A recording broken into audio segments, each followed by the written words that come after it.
It is convenient to say in the US you can use social security number to vote. But if you recall, even when we did the biometric voter register, even the use of National Health Insurance card for the purpose of just identifying somebody together with harvesting the person's biometrics, the MPP rushed to the Supreme Court. Possibly you are not aware. I can understand. The claim is that because we have a biometric voters register, it is convenient to do away with the use of the indelible ink. As at 2020, when Madame Jane Mensah was making CI 127, right, she knew that we had a biometric register. Because Regulation 32 of CI 127 recognizes two modes of verifying a candidate: biometric verification and manual verification. If you recall, Madame Jane Mensah's claim for destroying the previous biometric register and compiling a new one was that she wanted to introduce another layer called what? Facial recognition. You recall? Suddenly we all became experts in facial recognition. Did she use that in the 2020 election? Did she use it? No. Because she knew that that additional layer will make the register stronger. So we had only two options. She didn't want to make the register stronger. For whatever is worth. So we had only two options: biometric verification under Regulation 32(1) and manual verification.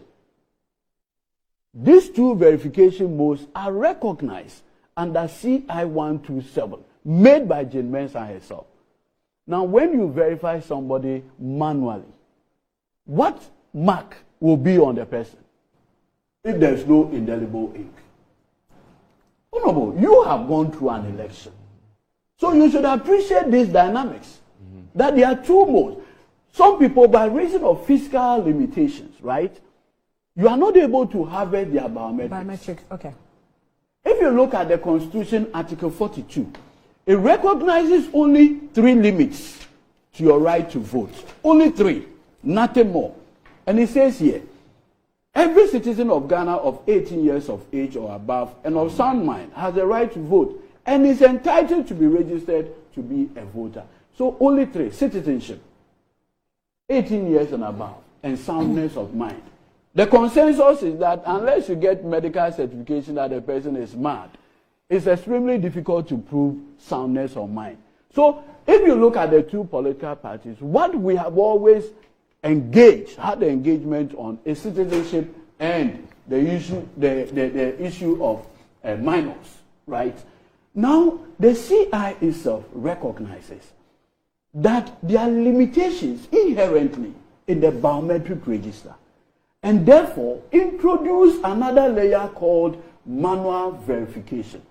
You see, Joseph Stalin of Great Russia once made a point. He said, the people who vote don't matter. The people who matter are those who count the votes. Yes, Joseph Stalin. You know why? You know why? A mischievous electoral commission official can decide to do more manual verification than biometric. And once she does it, do you know the end result? Without the indelible ink, multiple voting. And all you need to do is to ensure that if there are 750 registered voters here, ensure that only 700. So the question of overvoting does not arise. And this is what Jane Mensah wants to do. She is not aware, we know her plans. Look, and you see the thing that we say. This is what you are alleging. No. The thing that we say, we are not, as it were, just sitting somewhere. She did it in the 2020 election. Do you know what she did? Was she the 2020? Was she at the polling center? Oh, I'll let you know. No, lawyer. Oh, wait. Okay. When Parliament passed CI 127. In CI 127, as the schedule, it has a schedule, the forms of each of the documents to be used for the election. One of the documents is Form 8B. Anybody who has been part of our election knows that Form 8B is the presidential statement of election for the president. In that, what Parliament approved, that is attached to the CI 127, there are 2 columns. The last column is ballot accounting.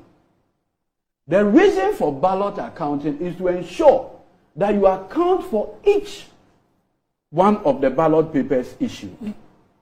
And the reasoning is that if you have a situation where Honorable Adomako here is going into an election, right, and you cannot account for the ballot, it allows for manipulation of votes.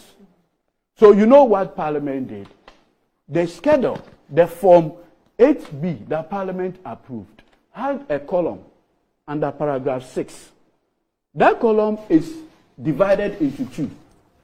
A, number of persons biometrically verified, that is using the BVD.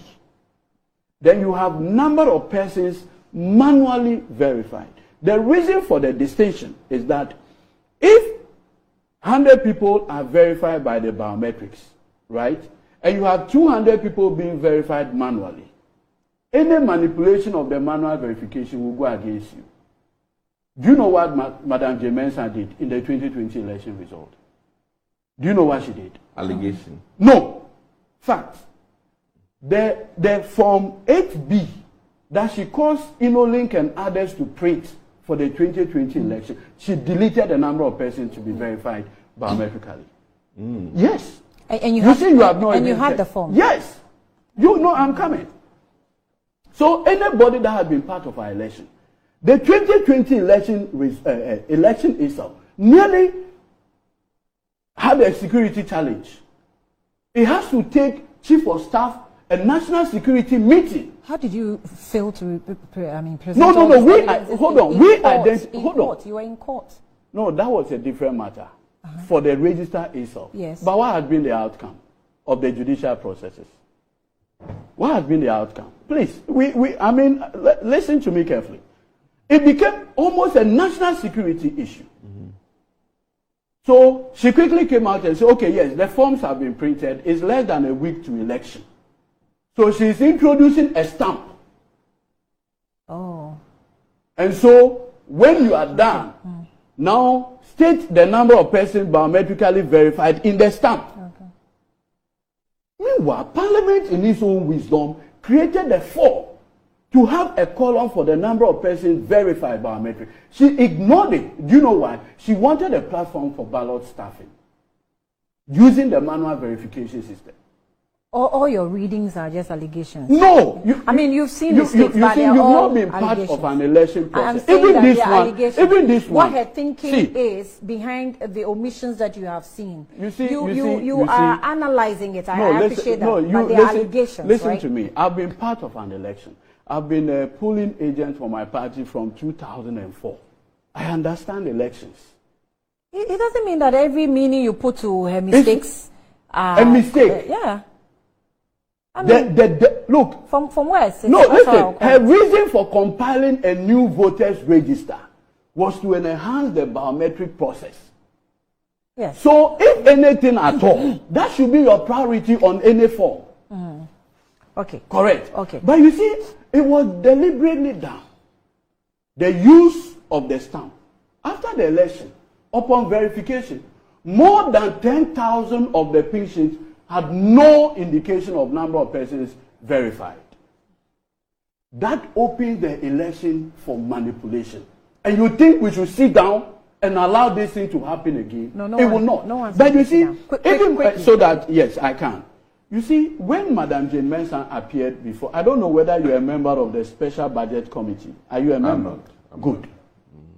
When she appeared before the Special Budget Committee of Parliament for the approval of her 2020 budget, she never said, okay, I do not have money to buy ink. I cannot buy the, the indelible ink. So I need Parliament to enhance my budget. In fact, Parliament of Ghana did not even disagree with her when she presented her budget in November during the appropriation stage. Everything that she presented, Parliament said, look, we want a fair, free and fair election. If it is money that she is lacking, she had every right to say, look, I need 2 million Ghana cedis, $2 million to buy indelible ink. I don't have it. Contrary to what the law provides. And therefore, Parliament, give me more money. Or because Parliament has not given me money, I am unable. The other thing that you raised, which had to do with the 3 p.m. conversation. See, Ghana, beyond Accra, even in Greater Accra, is a typical rural constituency. This country. If you pick Kumasi, Greater Kumasi, Accra, Tema, a few of the major cities, the rest of our people basically live in rural areas. December 7, 2024 is a Saturday, just as 1996, the same calendar, right? Now you have a situation where, because most of our people are rural, right, there's a high possibility that on that day the person would want to go to farm quickly and come back. And so if you look at queue dynamics, you notice that early morning queues are longer and late evening as well. What people usually do is that they'll just want to go and do small papapa and come back. So when you close polls at 3 p.m., the danger is that you are deliberately going to disenfranchise people. And even more... But you don't think that people will adjust their times if they know that the Electoral Commission has moved the time? For over 32 years, we have had 8 elections. They close poll at 5 p.m. If the thing is not broken, why do you want to fix it? Okay. Even more importantly, if you pick a constituency like Afran Plains North, the district capital is Donkoku. But you need to go to island communities like Dija, Mami Krobo, and all of those things. You are transporting electoral materials from Donkoku to these remote islands. Sometimes by the time materials get there, it's almost 9 a.m., the day of election. If you pick a constituency that you even say is in the middle of Volta, Northton, Samuloku to a Black West constituency, the constituency stretches up to Juapong. Yeah. Meanwhile, the district capital is in Bato, Fojoku, Dofo, Togome. All those are adjoining villages. Getting electoral materials to them takes time. And so if you have a situation where electoral materials get to you by 9 a.m., when polls are supposed to start at 7, and you are closing at 3 p.m., the danger is there. And that is why we are saying that Madam J. Mensah's understanding of Ghana to be airport residential area, that is not the case. Okay. Me, my village, where I grew up in Kwanta, there are villages like Kiri, Kwe, Jerepanga, and others. Far, sometimes 94 kilometers to get to the district capital. Yes, these are not jokes.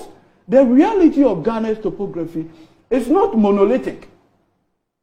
So Madam J. Mensah cannot be sitting in the comfort of her Accra home or office and be making these kind of rules that do not recognize the numerous dynamics that we have as far as our electoral processes are concerned. That is why we are begging her. She had already committed a cardinal sin with SAR. She cannot continue. Enough of